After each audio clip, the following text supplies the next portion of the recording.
Ladies and gentleman, ಅಶ್ಲೀಲ comment ಪ್ರಕರಣ ಸಂಬಂಧ ನಟ ದರ್ಶನ್ ಪತ್ನಿ ವಿಜಯಲಕ್ಷ್ಮಿಗೆ ನೋಟಿಸ್ ನೀಡಿದ್ರು ಹೇಳಿಕೆ ದಾಖಲಿಸಲು ಹಾಜರಾಗಿಲ್ಲ. ನೋಟಿಸ್ಗೂ ಸ್ಪಂದಿಸದ ವಿಜಯಲಕ್ಷ್ಮಿ ವಿಚಾರಣೆ ಎದುರಿಸೋದಕ್ಕೆ ಮೀನಾಮೇಷ ಎಣಿಸ್ತಾ ಇದ್ದಾರೆ. ವಿಜಯಲಕ್ಷ್ಮಿ ಹೇಳಿಕೆಯನ್ನ ದಾಖಲಿಸದೇ ಇರಲು ಕಾರಣ ಏನಿರಬಹುದು? ಎಸ್ ವೀಕ್ಷಕರೇ, ನೆಲ ಜಲ ಭಾಷೆಗಾಗಿ ಪ್ರಾಮಾಣಿಕ ಪತ್ರಿಕೋದ್ಯಮ. ನೀವು ನೋಡ್ತಾ ಇದ್ದೀರಾ ಫೋಕಸ್ ಟಿವಿ. ನಾನು ಶಿವು ರಾನರಾಪುರ.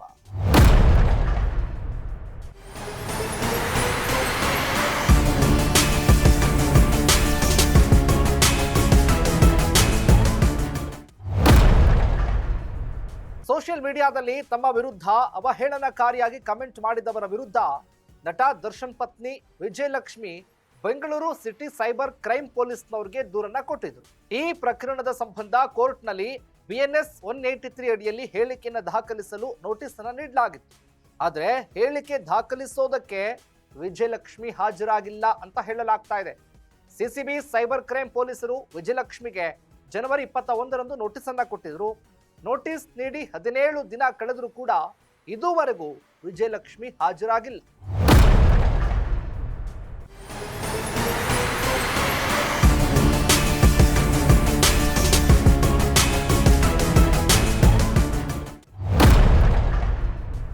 ಈ ಹಿಂದೆ ತಮ್ಮ ದೂರಿನ ಬಗ್ಗೆ ಪೊಲೀಸರು ಯಾವುದೇ ಕ್ರಮ ತೆಗೆದುಕೊಂಡಿಲ್ಲ ಅಂತ ವಿಜಯಲಕ್ಷ್ಮಿ ದರ್ಶನ್ ಸೋಷಿಯಲ್ ಮೀಡಿಯಾದಲ್ಲಿ ಅಸಮಾಧಾನವನ್ನು ವ್ಯಕ್ತಪಡಿಸಿದರು.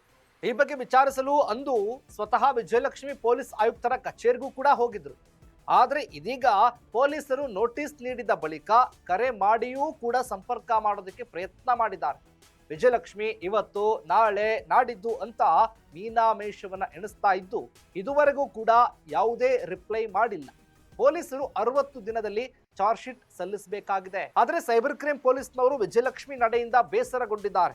ಇನ್ನು ಈ ಹಿಂದೆಯೂ ಕೂಡ ಮನೆ ಕಳ್ಳತನ ಪ್ರಕರಣದಲ್ಲೂ ಕೂಡ ವಿಜಯಲಕ್ಷ್ಮಿ ವಿಚಾರಣೆಗೆ ಗೈರಾಗಿದ್ರು.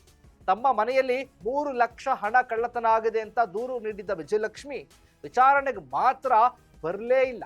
ಸದ್ಯ ಈಗ ವಿಜಯಲಕ್ಷ್ಮಿ ಹೇಳಿಕೆ ದಾಖಲಿಸುವುದಕ್ಕೆ ಬರದೇ ಇರೋದಕ್ಕೆ ಕಾರಣ ಏನು ಎಂಬ ಅನುಮಾನಗಳು ಕೂಡ ಹುಟ್ಕೊಂಡಿದ್ದಾವೆ. ಏನಾಗುತ್ತೆ ವಿಜಯಲಕ್ಷ್ಮಿ ಅವರ ನಡೆ, ಕಾದು ನೋಡೋಣ. ಇದಾಗಿತ್ತು ಫೋಕಸ್ನ ಸ್ಪೆಷಲ್ ರಿಪೋರ್ಟ್. ನೆಲ ಜಲ ಭಾಷೆಗಾಗಿ ನೋಡ್ತಾ ಇರಿ ಫೋಕಸ್ ಟಿವಿ.